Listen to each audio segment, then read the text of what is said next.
Bonjour à tous, bienvenue. Guillaume de Parole de Vie, je vous présente Raphaël qui nous vient de Parole de Vie au Québec. Raphaël, bienvenue. Merci, merci. Donc c'est un nouvel épisode de Aller plus loin. On va avoir un petit temps de partage avec Raphaël et vous allez apprendre à le connaître aussi au travers de son petit partage. Mais avant ça, on a fait un petit jeu avec deux autres collègues qui viennent aussi du Québec, Charles et Isaac, et on regarde ça tout de suite. Salut Charles, salut Isaac, ça va? Oui, toi. La forme? Ouais. Alors, je vais parler d'un petit jeu, un petit brise-glace. Je vous explique les règles, vous êtes prêts? Ouais, oui, non. L'objectif, c'est d'écrire sur la feuille de 1 à 50 le plus vite possible. Celui qui arrive à 50, lève la main et c'est gagné. Et c'est au top départ. Vous êtes prêts? Charles, Charles. il Pas a de déjà triche. commencé. Un peu. 3, 2, 1, c'est parti. De 1 à 50, on va voir. Et bien écrit, hein. Pas des hiéroglyphes. Après, il y aura vérification. Caméra au point. Ah, je suis gaucher, là. Désavantage. Mal installé, hein. Tout de suite, Ouais. ça trouve des excuses pour expliquer la défaite. Hein. C'est incroyable. Vous avez les mêmes sièges, les mêmes stylos, les mêmes feuilles. Vous êtes à combien là? 30, 30. Isaac? 40. Oh lolo. Isaac est en tête, attention Charles.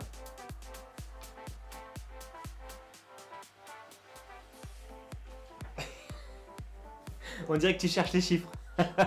50. 50 Isaac. Tu as combien Charles? 33, puis j'ai marqué 40 et 50 après. Ah non. Très bien, bravo Isaac. Merci d'avoir participé au petit brise-glace.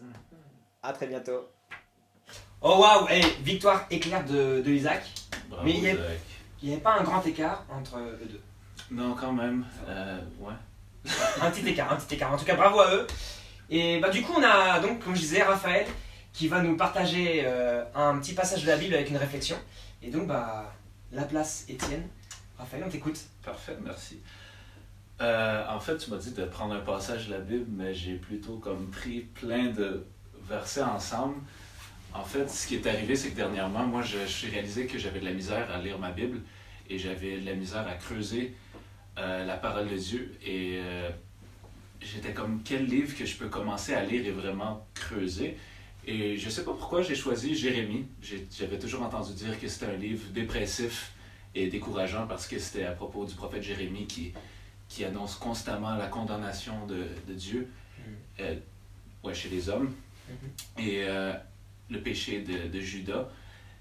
Mais j'ai commencé à le lire et j'ai trouvé ça vraiment intéressant. Je suis juste rendu au chapitre 10, là.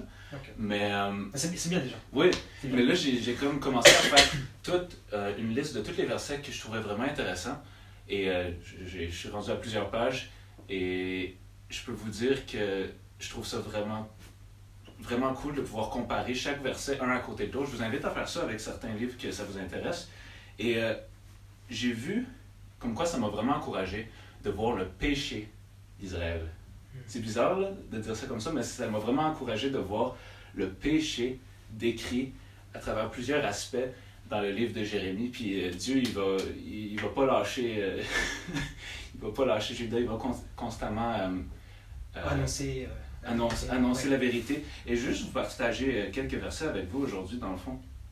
Et il va vraiment décrire c'est quoi la nature du péché. Par exemple, au chapitre 2. Passez donc vers les îles de Chypre et regardez. Envoyez des messagers à Kédar. Observez bien et regardez s'il n'y a rien de semblable. Une nation change-t-elle de Dieu? Pourtant, ce ne sont pas des dieux, c'est des idoles. Mais mon peuple, lui, a changé sa gloire contre ce qui n'a aucune valeur. Les autres peuples, ils changeaient d'idole. Ils ne changeaient pas d'idole, excuse-moi. Alors qu'Israël, lui, il se détournait constamment du vrai Dieu, la source de vie. Et justement, au verset 13, il va dire « Car mon peuple a doublement mal agi. Ils m'ont abandonné, moi, la source d'eau vive, pour se creuser des citernes crevassées qui ne retiennent pas l'eau. » Donc, se sont créés des idoles dans leur vie et qui leur amènent juste à la ruine. C'est futile et ils ont abandonné la source d'eau vive qui est Dieu, qui était juste là à leur côté. C'est ça le péché, ultimement. C'est prendre la couronne et la mettre sur soi-même au lieu. C'est manquer la cible, manquer Dieu. Manquer la cible. Mais on voit plein d'autres aspects comme ça. Par exemple, on va voir le déni du péché. Et tu dis, je suis innocente, que sa colère se détourne de moi. Eh bien, j'entre en jugement avec toi parce que tu dis, je n'ai pas péché. Pourquoi Dieu entre en jugement avec nous? C'est parce qu'on refuse de se repentir. Dieu nous offre la solution à travers Jésus. Dans ce temps-là, c'était la promesse de Jésus qui allait s'en venir. Mais Dieu nous offre la solution. Et la seule raison pourquoi on est condamné, c'est parce qu'on refuse de revenir à Dieu. Mais dans la société d'aujourd'hui, on va constamment voir ça dans le monde, alentour de nous. Les gens ne veulent pas entendre ça, la condamnation. Ils ne veulent pas être dit écoute, mon gars, t'es dans le péché. Tu dois changer ta vie. Non, ça se fait pas de dire ça aux autres parce qu'eux, ils croient que ben non, c'est ma vie, mêle-toi de tes affaires. Mais la chose qu'il faut dire aux autres, c'est justement que non, vous êtes dans le tort parce que vous êtes rempli de péché. Et justement, il faut réaliser qu'il faut se repentir devant Dieu. Il faut abandonner son ego. Admettre ses fautes. Admettre ses fautes, oui. Et ça, c'est une notion clé que on ne peut pas voir la grâce de Dieu sans voir notre péché. On peut voir aussi qu'on veut toujours garder le contrôle dans le livre de Jérémie. Il soigne à la légère la blessure de mon peuple. Tout ira bien, dit-il, et rien ne va. Ok, c'est drôle parce qu'avec ce passage-là, ça me faisait penser au Québec durant la pandémie. Le gouvernement disait tout le temps ça va bien aller, ça va bien aller. Toujours, tout le temps ce slogan-là. Mais on pense qu'on est au contrôle. Un message de bien-être. Oui, mais on peut contrôler ça, une pandémie. Voilà. Et peut-être, à un certain sens, mais on ne va jamais pouvoir contrôler nos vies. On va jamais. Ultimement, il faut revenir à Dieu. Et pas juste seulement pour contrôler nos vies, mais parce que, ultimement, on va tous mourir. C'est la cause de la condamnation. Et on est tellement corrompus que, il va dire, même si tu te lavais avec de la soude, avec de la lessive, tant et plus, ta faute resterait marquée devant moi. Le péché, dès qu'on a péché, on reste marqué devant Dieu. Et on a absolument besoin de Dieu pour être lavé. Il y a tellement de versets que je pourrais passer dessus, que je pourrais parler plutôt. Mais il y en a un particulièrement que j'ai trouvé vraiment intéressant, c'était au chapitre 7, verset 23. « Car je n'ai rien dit à vos pères, je ne leur ai donné aucun ordre le jour où je les ai fait sortir d'Égypte au sujet des holocaustes et des sacrifices. Voici plutôt l'ordre que je leur ai donné. Écoutez-moi, alors je serai votre Dieu. Et vous, vous serez mon peuple. Suivez bien la voie que je vous ai prescrite, afin que vous soyez heureux. » Donc Dieu voulait seulement que Israël l'écoute. Il ne voulait pas qu'on fasse des choses pour Dieu. Non, on ne peut pas faire ces choses-là. Aujourd'hui encore, c'est le légalisme.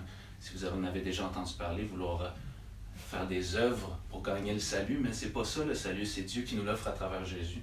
Il faut seulement placer notre foi en lui. On va aussi voir ce en quoi Dieu prend plaisir, que celui qui fait le fier soit fier d'avoir du bon sens et de me connaître, de savoir que je suis le Seigneur et que j'agis sur la terre avec fidélité, équité et justice, car c'est à cela que je prends plaisir.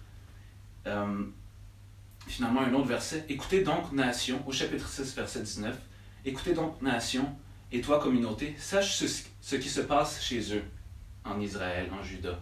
Écoute, terre, c'est moi qui fais venir sur ce peuple le malheur, fruit de ses pensées. » Et il va continuer. Mais on peut même voir dans Jérémie que Dieu est en train de dire « Israël est un exemple pour toutes les nations de tous les temps. » Donc, on peut regarder Israël avec un œil de « Ok, ça me concerne aussi. C'est un exemple pour moi encore aujourd'hui. » Il y aura tous ces aspects-là par rapport au péché dans Jérémie qui nous concernent aussi.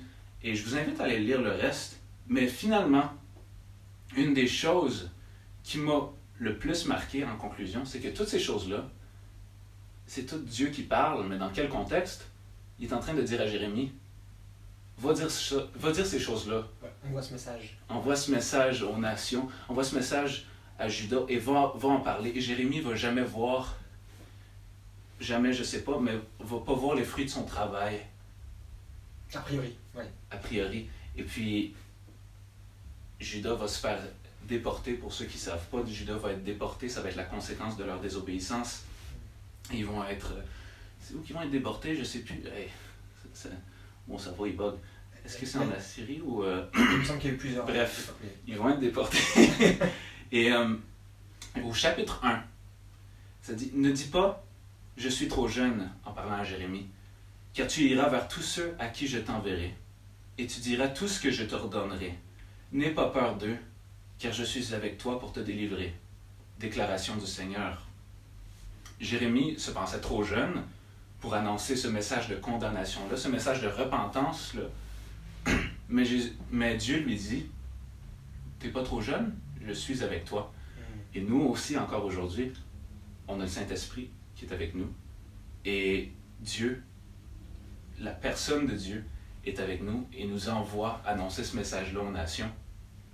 Et on ne devrait pas avoir peur. On ne devrait pas avoir peur d'annoncer la condamnation. En fait, c'est nécessaire. On ne peut pas annoncer la grâce sans la condamnation. Et je pense que Jérémie, en explorant le livre de Jérémie, on peut aussi voir le péché dans notre propre vie. Excusez-moi. Et juste rendre gloire à Dieu pour sa grâce qui nous surpasse d'autant plus. À chaque fois qu'on voit le péché, on ne devrait pas se renfermer sur nous-mêmes et dire « Non, Seigneur, je n'ai pas péché », comme dans Jérémie. Mais plutôt dire « Oui, Seigneur, je comprends, puis merci parce que ta grâce est infiniment plus grande. » Tout à fait. Et c'est ce que j'avais aujourd'hui, et ça m'a beaucoup encouragé, puis j'ai passé par-dessus plein de versets. Juste seulement dans les 10 premiers chapitres. Là. Donc... Ça, on a un temps limité aussi, donc ouais. Merci beaucoup d'avoir fait l'effort de résumer aussi ton étude, ton travail. Non mais c'est très apprécié, et j'espère que du coup ça te parle aussi. Et Raphaël, c'est bien, tu envoies un appel à toutes les personnes qui visionnent cette vidéo de aussi passer du temps dans l'étude de la Bible, dans le survol aussi des différents prophètes. Puis je pense majeurs ou mineurs, et oui. Je pense que n'importe quel livre de la Bible, on va trouver un message de miséricorde de Dieu, même là-dedans. Et puis personnel. Oui, et personnel. Une application personnelle. Et c'est là aussi que je voulais en venir, je pense que, au travers de ce que Raphaël nous partage, je pense que c'est l'occasion aussi pour nous de nous introspecter et se rendre compte, est-ce qu'on est à l'écoute de Dieu? Est-ce qu'on a des idoles dans nos vies qui devraient être cassées, détruites pour recentrer notre attention sur Dieu. Et je t'encourage à ça. Je t'encourage à ça jusqu'à peut-être le prochain aller plus loin, mais peut-être se recentrer sur sa parole. Prends soin de ton temps quotidien avec le Seigneur. Ce temps est précieux et ne dis pas, mais j'ai encore la vie devant moi, ou c'est pour les personnes plus avancées dans l'âge, comme on a vu à l'instant, c'est même pour les plus jeunes. C'est pour tout le monde, pour toute créature. Donc on espère que ce message t'a plu. On va avoir un autre petit temps, et c'est avec Alex qui nous partage une promesse. On l'écoute tout de suite. La promesse que je veux te partager aujourd'hui, elle se trouve dans Ésaïe 41:10. Écoute ce que ça dit. N'aie pas peur, car je suis moi-même avec toi. Ne promène pas de regards inquiets, car je suis ton Dieu. Je te fortifie, je viens à ton secours, je te soutiens par ma main droite, la main de la justice. Alors peut-être que dans ta vie, tu traverses des moments difficiles, des moments de doute, où vraiment tu penses pas voir d'issue à tes problèmes. Sache-le, le Seigneur est toujours là pour toi. Il t'accompagne dans chacune de tes épreuves, qu'elles soient les plus faciles ou difficiles, comment tu peux l'entendre, mais sache que le Seigneur est toujours là pour toi. Il agit toujours en son temps, et vraiment, accorde-lui toute sa confiance, toute ta confiance, et tu verras qu'il sera toujours là auprès de toi. Voilà, merci pour cette promesse, Alex, et merci Raphaël de ton partage aujourd'hui, d'être venu partager un petit temps avec nous sur Aller plus loin. Et on est ravis d'avoir pendant 2 semaines ce groupe d'étudiants québécois dont fait partie Raphaël. Vous verrez bientôt aussi un autre contenu, je crois. En tout cas, merci, et puis on vous dit à très bientôt. Salut.